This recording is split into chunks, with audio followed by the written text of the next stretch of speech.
ভাই ওটা রানায় না?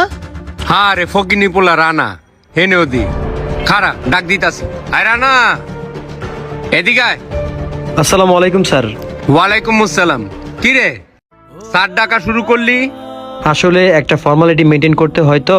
আমি তো এই রেস্টুরেন্টে ডেলিভারি বয়ের পোস্টে চাকরি করি তো, তাই রেস্টুরেন্টের সমস্ত কাস্টমারদেরকে আমাদের স্যার বলে ডাকতে হয়। ও ডেলিভারি বয়ের চাকরি নিছস?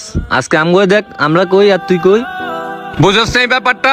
ছোটবেলায় স্কুলে এটা হইব ওইটা হইব, এখন কি হইলো ডেলিভারি ম্যান হইলো। আমার ডেলিভারি টাইম হয়ে গেছে তো, আমি আরেকদিন আপনাদের সাথে কথা বলবো স্যার। আমি এখন আসি।